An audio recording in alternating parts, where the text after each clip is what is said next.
Assalamualaikum and a very good evening to Ms. Syafiqah. I am Ms. Ain, the manager of Muka Aqua Resources Sdn Bhd. Before we start our interview session, I would like you to introduce yourself by telling me your name, age, hobby, where do you live, and what is your purpose to fill in this supervisor position that our company offers. Thank you, Miss Ain, for having your free times on me. By the way, my name is SYAFIQAH binti SHAIDAN and I am 25 years old. I live in Parit Bunta Perak and I do like fishing during my free times. After finish my SPM, I started to realize that I am interested to study in aquaculture. So, I want to make aquaculture as my stable career. Thus, I am very in love with nature environmental. So, this is the side reason why I want to fill this field.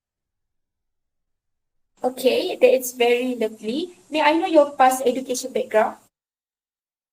My past education background started from primary school where I studied at SK Sungai Megat Aris.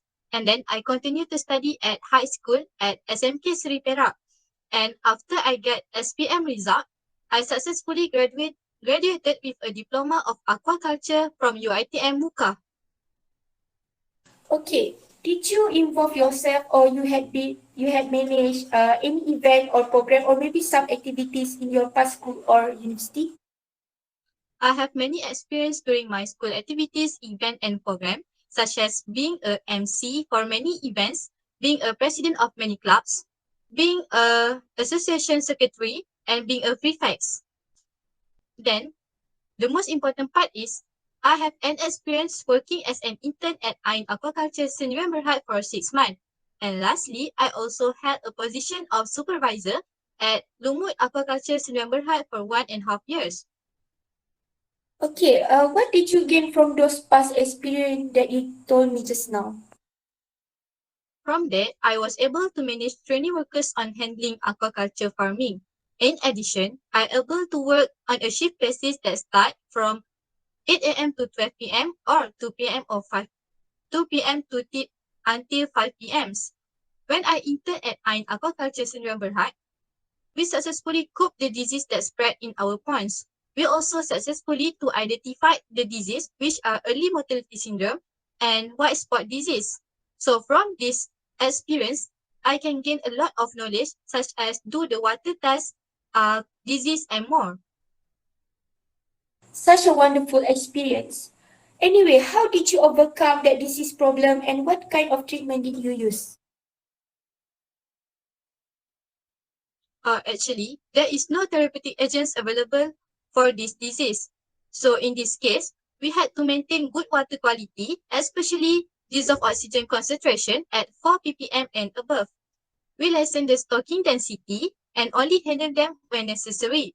We also apply biosecurity measures such as disinfecting nets, tubs, and other equipments used when prawns are handled and transported. I agree with your answer, which is you apply biosecurity measure. However, did you have any issues with the workers before or among them? Since you told me just now that you held a supervisor position at Lumut Aquaculture Sdn Bhd. Honestly, yes, some of the issues are lack of communication and an ineffective employees reconnection at work. As the supervisor there, I regularly put effort into communicating with all employees through as many medium as possible. I also give an award and do contests at work. Many positive impacts occur. The employees themselves are happy to work together.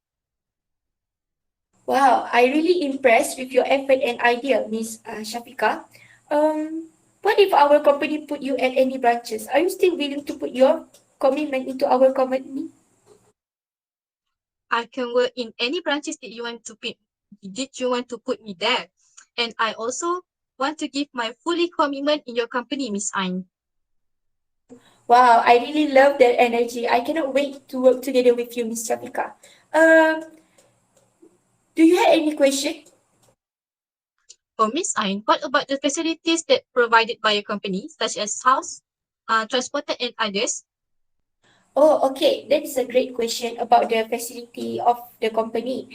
As you read our offer, we do provide house and transportation facility for our employee under 60 years of age.